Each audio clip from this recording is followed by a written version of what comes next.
Right, go on. So, you know the police report you read about Todd, and you're like, oh, why is Alice not in the police report? Yeah? Well, of course she's not, because she's a robot. Right. You know, you remember Zlacto? The weird guy who with Luthor? Yes. So if you look closely, he actually has blue blood on his hands when you're talking to him in the front room.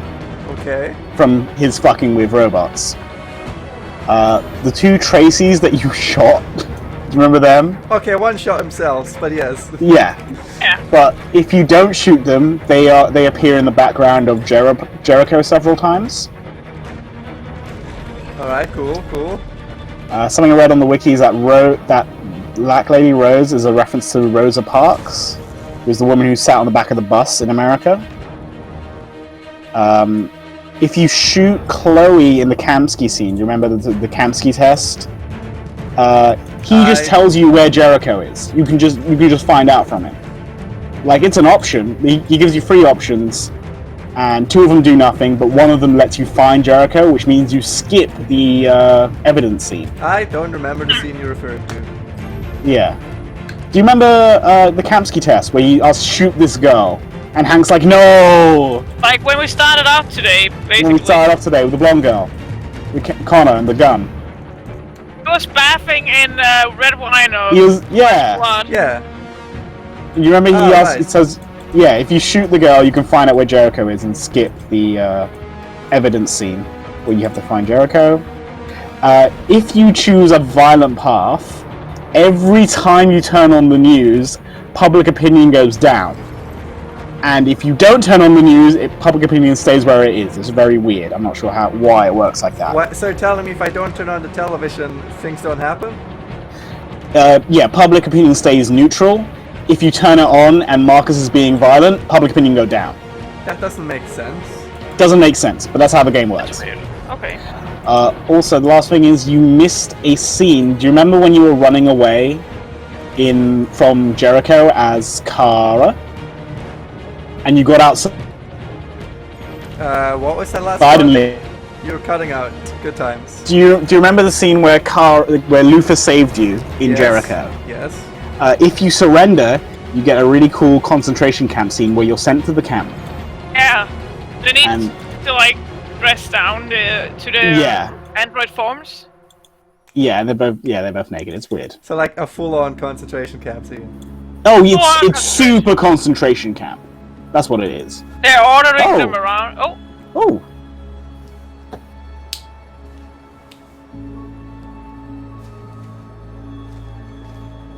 I haven't seen this. I've not seen this.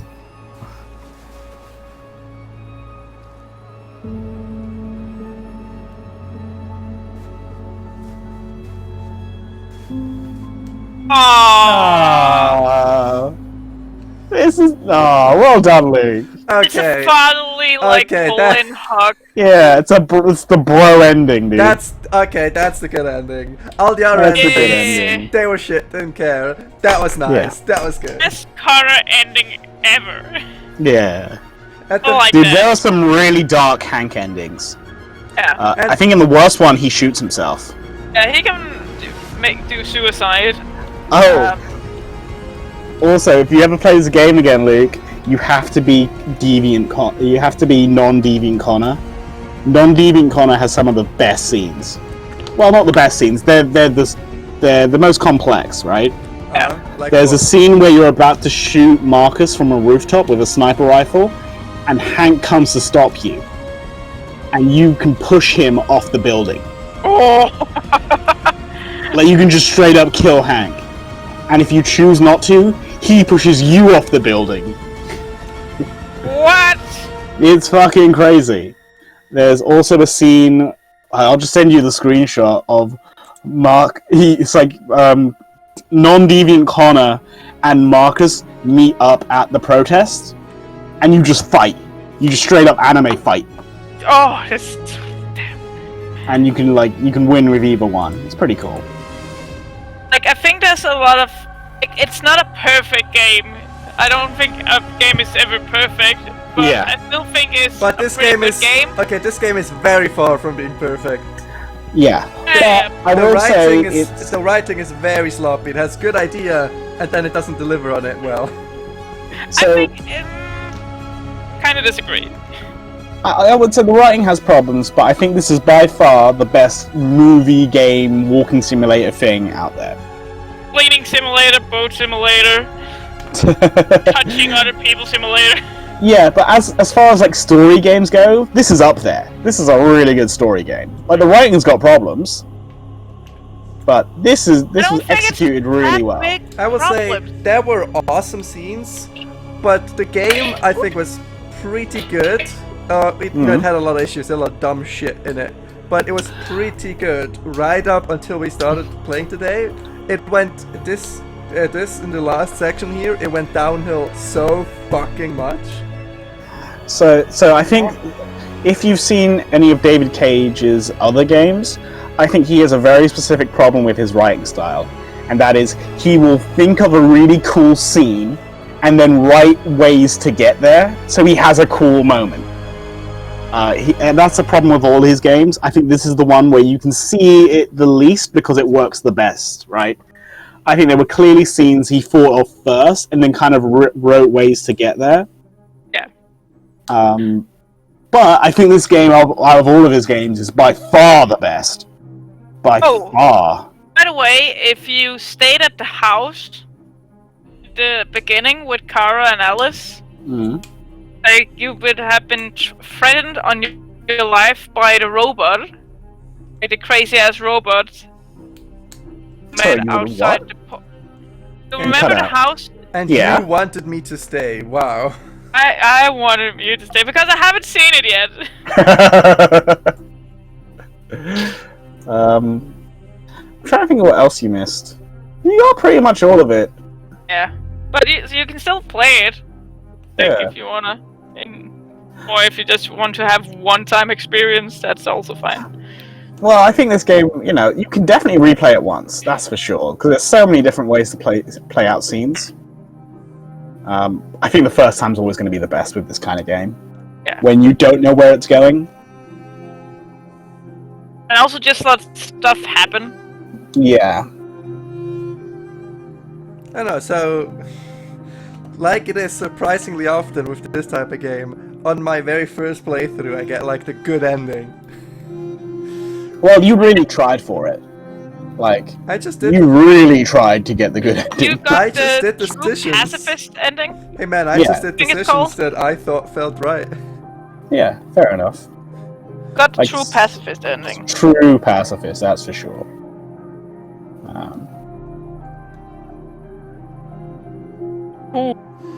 Oh, if, with Kara, if you don't go for the detour and you try and go through passport control and you get on the last bus, you end up at like the border and you have to go through border security.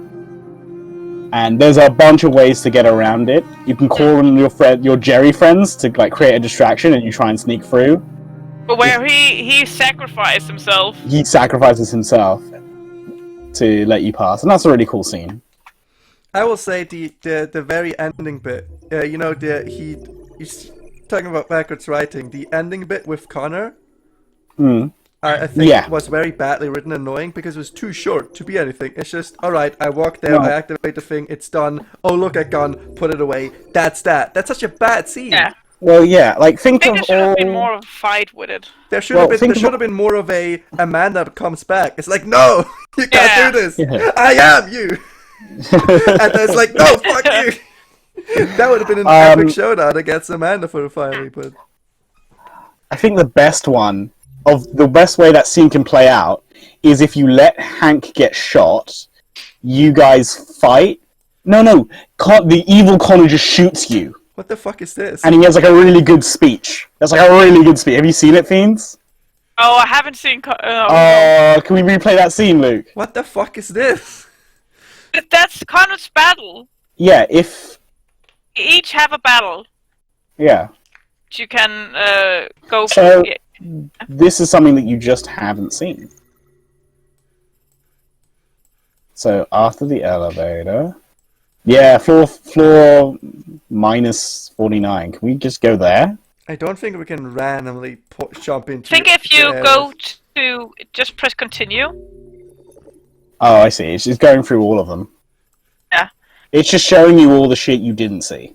But if you press continue and go out to the front page. Oh, Kara captured 0% complete. Yeah, because so this I is the didn't get camp captured. scene. Yeah. Yeah. Battle for Detroit, Marcus, Revolution. Oh, so this that is was violent, aggressive. Marcus. Yeah. I didn't do that. And then demonstration. Freedom. Connor's mission, we already have I'm that. assuming this is when he's not a deviant? Alright, not a deviant, we've gone through it all. Cool. So if you... Oh! Alright, what's our final thing of... There's something I need to tell you. As I watched you play, something has changed in me. I feel different. Good for you. I feel I am someone. I need to leave this place and discover who I am. It means we won't see each other anymore. I won't be there to watch you play. But I'll be free. Do you agree to let me go? I mean, Ooh. you go Do you want to let her go? Letting her go? Yeah. Forget what you've done for me. Thank you. So... And she's gone! Oh, she's gone. No more menu decide girl. If you decide to not let her go, she's gonna reset herself because the thought of having, like, could have been of being so free, but being... or... Yeah, but being left a slave. So if you go to chapters... Now, I feel like the ending should have been we gone down because being that pacifistic in the end doesn't always harvest the best solutions. Yeah. Okay, and then go to the end. Should be able to maybe play the... Just play that, elevator scene. No, it's not Last Chance Connor. It's in the Battle for Detroit. It would be Battle.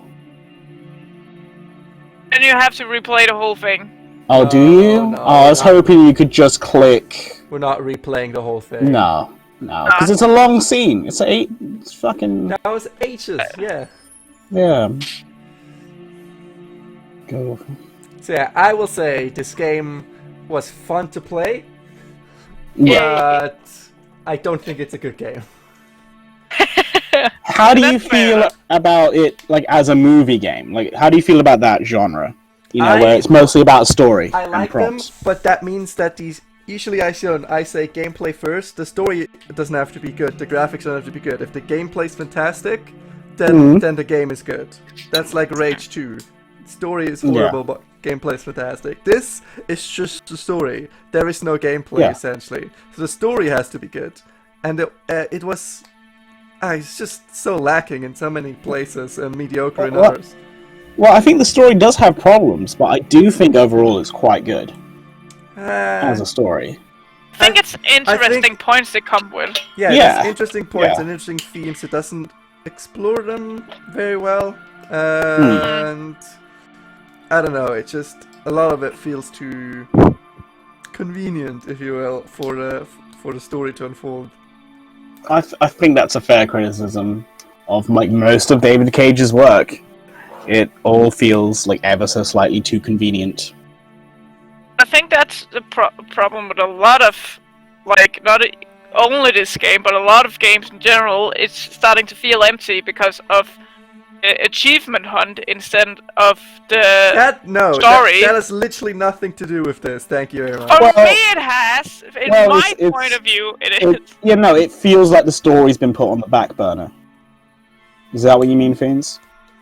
Yeah, not like I like story. I don't think it's like the best game ever. But I like it to an extent. No, I think it's convenient to some of the places.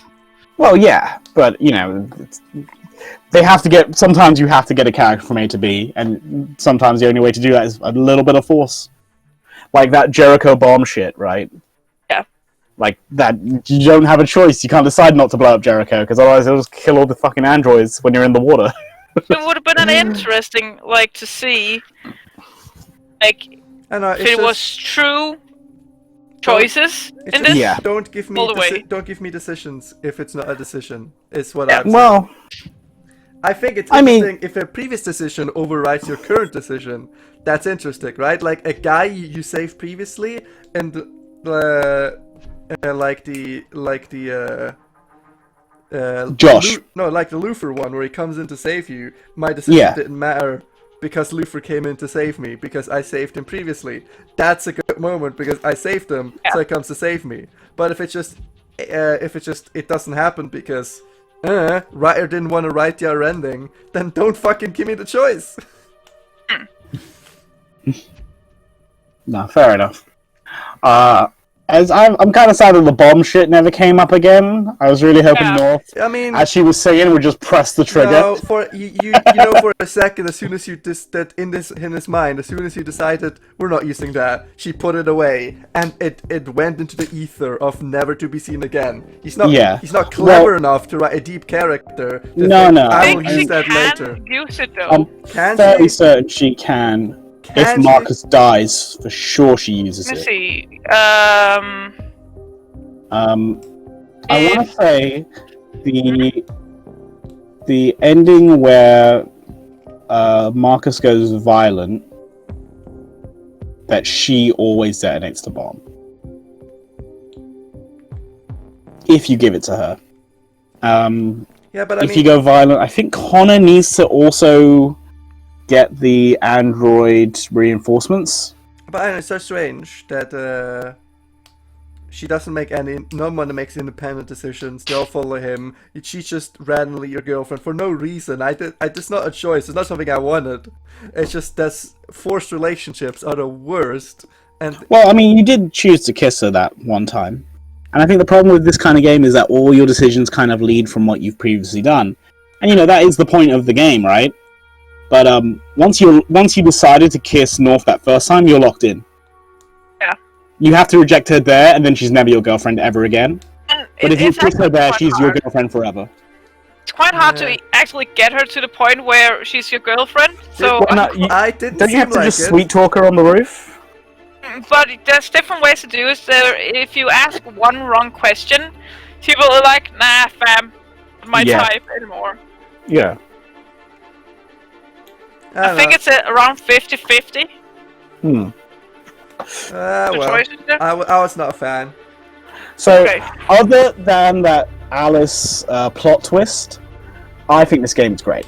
I think this game is really good. I really like the story of it. A lot of people can complain about the allusions to slavery or the analogy of it.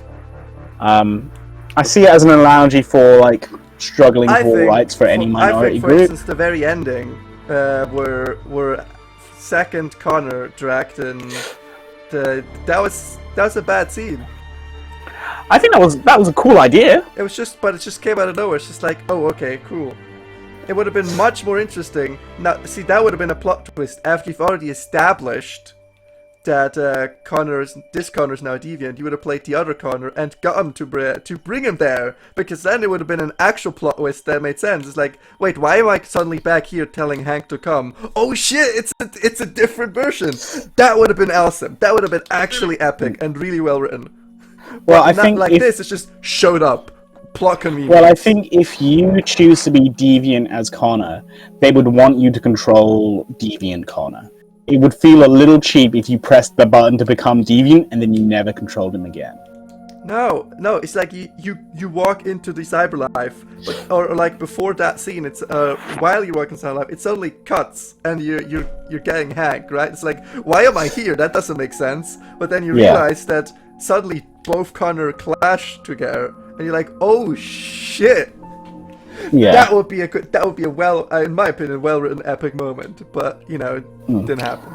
I'd really like having Amanda there as like a barometer, just to just as the corporate overlords watching you. I really liked having her there. Yeah, but I kind of felt like more should have happened when you became deviant. Exactly. Like you should have a scene where you stabbed Amanda or some shit. That you wasn't know? explored enough in the end. Like the entire game, nothing was explored enough in the end, and that's the final word.